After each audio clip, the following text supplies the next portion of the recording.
Hey, Upstone here, and today is the last day of July, and I'm back with more free plays for you. I got a little change up here because, as you can see, the little light in terms of action, okay, across the board, baseball, WNBA, anything, okay, not much going on today. So we're going to dive into the NFC East, talk about that. But before we do, I will yesterday we went 1-1. I hit my play. West Coast Wise Guy did not with the WNBA play. So we got, at least I got a winner here. So I would still recommend you to subscribe to the channel, even with those results, because still winning consistently long term.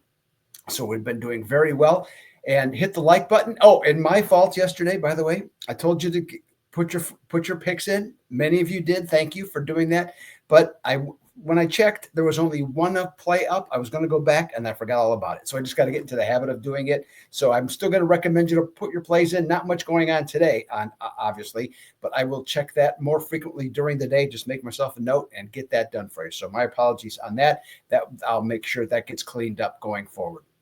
So, so hit the like button if you like what you hear. Leave your comments, as I mentioned. If you like anything today, if you like that NFL preseason game today, the Hall of Fame game, I will tell you on the Hall of Fame game today, a couple things. Teams trailing at halftime are 4-2-1, and primarily that has to do with teams that have better depth, okay, which in this case would seem to be Detroit. So if Detroit's trailing at halftime, maybe consider it. Also, unders have tended to be the play here. Obviously, odds makers know that, so that the number is quite low. We do know that no starters are going to play for the Chargers, and probably very few for Detroit. We'll see on that one. Like I said, I have no opinion on the game. I have never played the game, and I will not play the game. Okay, but if you want to, you know what? You should. Okay, that's up to you. And so there's a couple of tips for you of some things that have been going on lately in those games. Let's see here. What else do I want to tell you? Oh, I have one play today. Okay, Major League Baseball, my Thursday Thunder play, which you'll be hearing more of as we go forward, because that's usually what I call my Thursday plays for football season, whether it be college or pro. So make sure to check that out. I had a winner last night with a total on Seattle and the A's. And I'll look to get another one tonight, 42-24 runs. So check that out at gamblersworld.net, sportscapping.com, and also at which other was gamblersworld.net. So everything's available right there. All right, let's jump right into it. Then let's see here. Let's talk. Where is it at here? There we go. NFC East betting tips. Okay, here we go. Dallas. Okay, been a punching bag. Okay, all off season, and pretty much deservedly so, because one of the things that always hyped up seldom meets expectations. The Cowboys, they're going to get back and a healthy Dak Prescott, and boy, do they need him to be healthy. The ground game needs to be at least average, which may or may not be the case. They have brought in other receivers besides CeeDee Lamb, so that will help. And the defense was number 29 stopping the run last year with Prescott injured. Cowboys, 31st in red zone offense. Red zone defense, dead last in the NFL. You know, something about Dallas, I don't know. With their total, it's 8.5. I could make a case for it. I don't think Dallas is going to be as bad. The coaching change, I think, is going to be a positive. I think that hearing a different voice is going to be a positive. Yes, still got the same owner, and you know that speaks unto itself. I strongly considered the 8.5 here, okay, in terms of making that a play. But I did see, get this now, I looked at their schedule on December 21st, a Sunday, they play the Chargers. On Christmas Day, just 4 days later, they're at Washington, and they close on the road in their last game at the Giants. That chases me off the over on that one. So just a slight lean with the Cowboys under 8.5. One thing I will say, one prop that I would consider, though, the last 3 times that Dak Prescott has played 16 games, he has thrown for over 4,000 yards. Right now, that's plus 110. So my recommendation would be to take Dak Prescott to go over 4,000 passing yards at plus 110. New York Giants. Okay. I'm not a big fan of Jackson Dart. I think he's a good college quarterback. Is he a starting quarterback in the NFL? I don't really think so, but maybe he is. And when I think of him, who I actually think of, Remember Will Greer from West Virginia? Yeah, that guy. Okay. To me, kind of the same guy, maybe a little bit better, but this is the Giants team. It's not a very good team at all. Okay. Russell Wilson will be serviceable. Here's what I would think if they like Dart, I wouldn't let Jackson Dart, barring injury, see the field until at least week 11, maybe even week 12. Okay, other than for injury, because you know what's going to happen. I think we all know this. Coach Brian DeBell is going to get fired. I think it'd be a miracle if he doesn't. So I think he gets fired. So why spend all the time and effort to have Jackson Dart learn a completely new offense when what's going to happen is that next year there'll be a different one? Okay, so why waste his time? Teach him to be an NFL quarterback. That's the more important thing. I think that's what they need to do.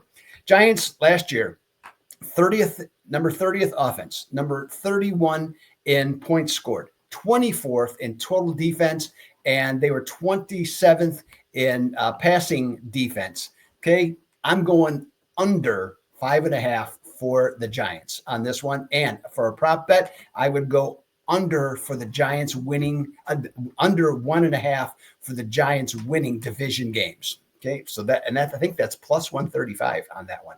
Philadelphia. Okay, Eagles, Super Bowl champs. Last two times, a couple times they've been in the Super Bowl. 11-6 the following season, and 9-7. Now, has Nick Sirianni grown as a coach for his teams to be handled instead of being the hunter, the hunted? Well, and has Jalen Hurts matured enough, okay, to where they're going to get consistent efforts out of him to where he is just saying Patrick Mahomes-like and being able to win games or steal games that they should have ordinarily lost? These are questions, okay, that I wonder about. This is the most talented and complete roster, okay, of all, in my opinion, of all 32 NFL teams. They got a really hard schedule. Their last 3 games, get this: Washington, at Buffalo, at Washington.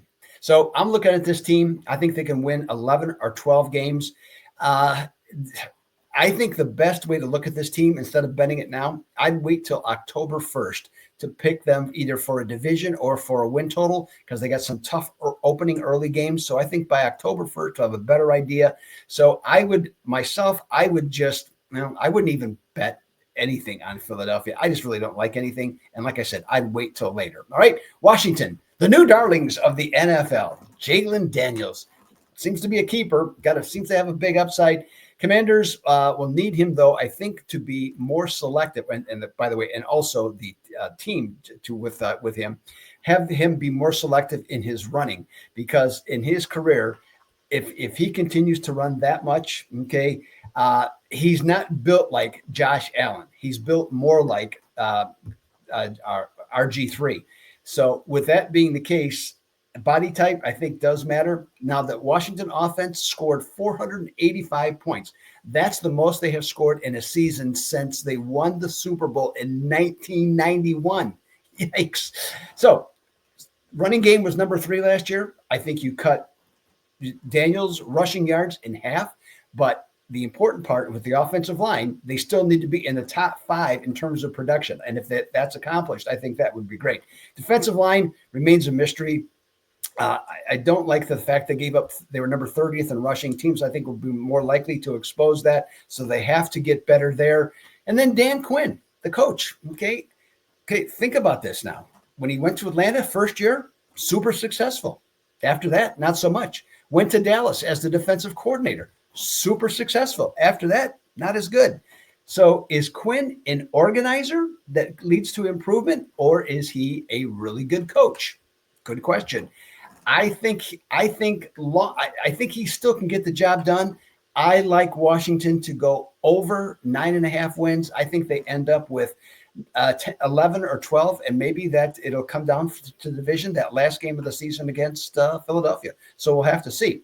So there you have it. That's all the stuff that I have on the NFC East. So one last time, remind you that I do have a play here tonight, Thursday, in Major League Baseball, my Thursday Thunder play, trying to build on a 42-24 record on that one. Let's see here. So we have that. And the West Coast Wise Guys play for today is to take the Reds. Actually, there's a bunch of West Coast Wise Guys on this game. Some of them have the run line. Some of them have the money line. The official pick, well, I should say the main pick will be the money line on this one because that's the top guy. That was his choice. But just give you that option as well. So that's what I have for you on a Thursday. I'll be back with Friday. Back to normal, okay, with multiple picks there. So hope you enjoyed the NFC East talk. Leave your comments on that if you have any opinions on these teams. I'd like to hear what you think about any of these teams as well, or if there's, like I said, any baseball or any baseball or sports action that you have tonight. So this is Doug Upstone. I will see you next month on August the 1st. Until then, I'm out.